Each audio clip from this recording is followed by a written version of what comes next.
The vast expanse of the Orion Arm was silent except for the hum of thousands of ships gathering near the neutral zone. Their hulls shimmered with the marks of dozens of worlds, their crews confident and proud. The intergalactic dominion had never known defeat in centuries.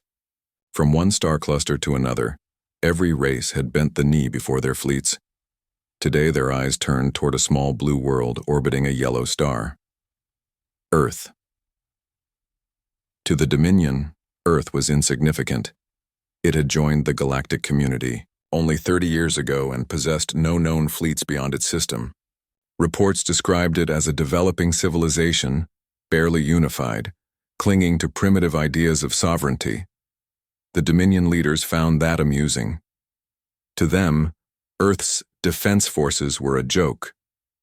From the Dominion flagship Valorian, Grandee, Marshal Thakar stood before a holomap that displayed Earth's position. His voice boomed through the chamber as officers from countless species listened. "This is their world," he said, pointing at the glowing sphere. "They refuse to accept Dominion oversight. They speak of independence and mutual respect. They even refuse tribute. We have conquered empires 1,000 times their size. What threat can one small planet pose?" Laughter echoed through the deck. The aliens found humor in the thought that this little world thought itself equal to them. "We will make an example," Thakar continued. "Their people will learn humility. We will bombard their defenses, break their satellites, and show them the meaning of true power." No one disagreed. No one questioned. But on the other side of the stars, Earth had been listening. Deep beneath the surface of Luna Station Command, Admiral Grant stood in a cold observation room. The feed from the outer sensor array showed the incoming Dominion fleet, an armada that filled half the screen. He felt no panic, only silence. Beside him, Commander Lewis whispered, "That's over 800 capital ships. Their carriers alone could wipe Mars clean." Grant nodded. "And they think we'll beg for mercy." The chamber was quiet again. Rows of officers waited for orders. Every nation on Earth had contributed to this one defense line, humanity's first and last shield. They all knew the truth. The Dominion was not coming to negotiate. They were coming to erase Earth's defiance. Grant turned to his staff. "Transmit the signal to the Sentinel array. Activate Omega Protocol." Across the solar system, hidden bunkers came alive. Deep inside asteroids and under frozen moons, metallic structures hummed with energy. The Sentinel array, Earth's most secret weapon, had been prepared for this very day. It had never been tested. In the command room of the Valorian, the Dominion fleet watched Earth's defenses unfold. Dozens of human ships positioned themselves in orbit. Compared to the Dominion's grand fleet, they looked like toys. Their hulls were smaller, their designs rough and industrial. Thakar smirked. "They bring rusted relics to face us." "Shall we engage, sir?" asked one of his officers. "Not yet. I want them to see what real power looks like. Open a channel to Earth. Let's hear what they have to say before they're erased." The communication line opened. The face of a human admiral appeared, Grant, calm and composed. His uniform bore no signs of fear. "Grand Marshal Thakar," Grant said, "you have crossed into restricted space. You are ordered to turn back." Thakar laughed. "You dare issue orders to the Dominion? You stand before the might of 1,000 worlds." Grant didn't blink. "Then you stand before one world that's ready." The channel cut. Thakar frowned. "So be it. Begin the assault." Thousands of ships surged forward, their weapons primed. Ion beams and plasma storms lit up the void as the first volley launched toward Earth's orbital line. The human ships didn't move. For a moment, the Dominion fleet believed the humans had frozen in fear. Then, a faint blue light began to glow from the surface of Luna. It pulsed once, then twice, sending ripples through space. On board the Valorian, warning alarms erupted. Sensors failed to read the signal's frequency. The technicians scrambled. "Sir, the readings are off the scale. It's like they're bending space itself." "What is that?" Thakar demanded. No one could answer. In the next instant, the light vanished. The Dominion fleet resumed its fire, And then, without warning, a single human ship moved forward. It was small, barely a tenth the size of the Valorian, its hull black and unmarked. It drifted silently between the lines, no visible weapon ports, no escort. The car sneered. One ship? Is that their idea of defense? Grant's voice came over an open transmission, calm as before. You wanted to see Earth's defense. Here it is. Before anyone could react, the human ship emitted a single pulse.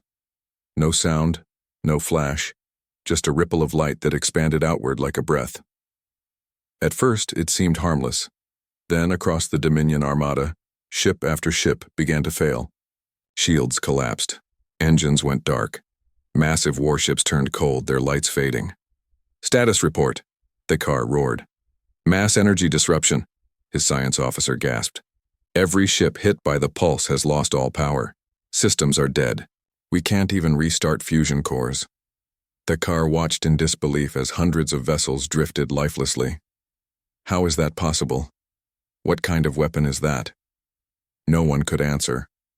The pulse had not exploded or burned. It had simply silenced the Dominion fleet, every engine, every reactor, every weapon, reactor. In a single instant, the might of the Dominion was broken. From Luna Station, Grant watched the result.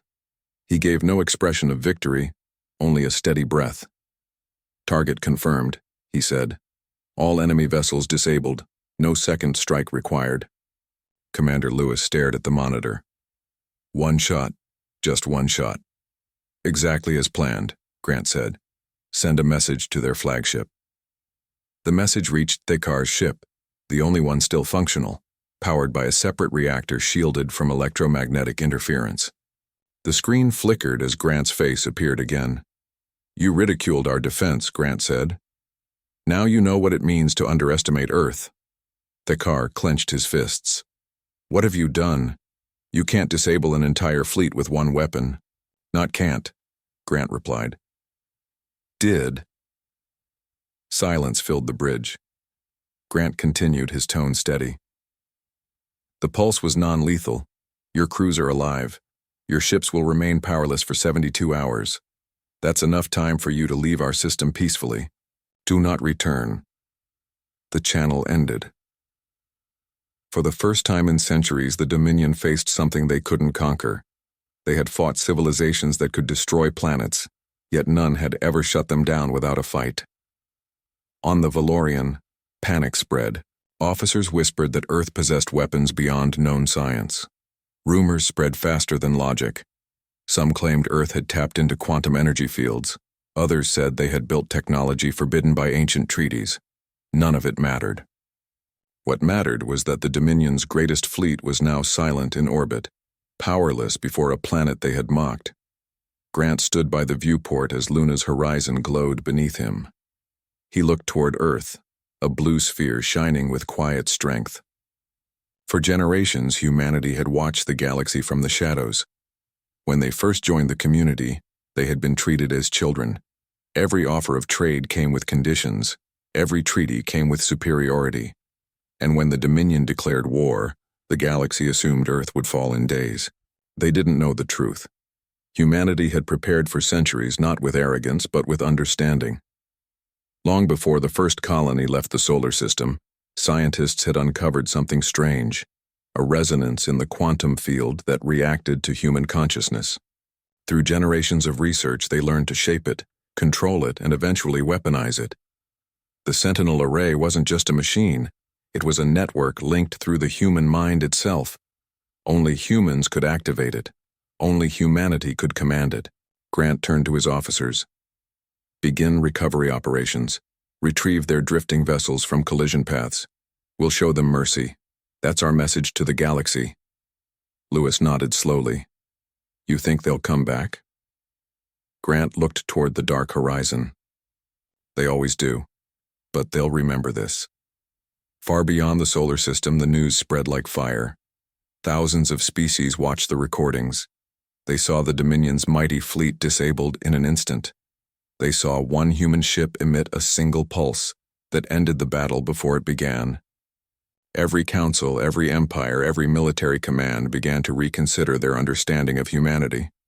The galaxy had seen Earth as young, unpredictable, and primitive. Now it saw something else, something that didn't need vast fleets or ancient weapons to defend itself. For the first time in history, the galaxy feared silence. Weeks passed. The Dominion limped home, humiliated and shaken. Their scientists spent sleepless nights trying to decode what had happened. No technology they possessed could explain the weapon. Some claimed it wasn't technology at all, but an anomaly of physics. Others whispered that humanity had found a way to merge thought and energy. But the truth was simpler. Humanity had learned what fear truly was, and in doing so, had learned how to prevent it. Grant stood once more in the observation deck of Luna Station. The stars shone quietly beyond the glass. He thought about the message Earth had sent, one that required no words. For centuries, the galaxy had ridiculed Earth's small defenses, its hesitant diplomacy, and its stubborn independence. But on that day, with one silent pulse, Earth had spoken the only language the galaxy respected: power. He turned to Lewis. "They'll study this day for a long time." "Yes, sir. Do you think they'll try to understand us now?" Grant smiled.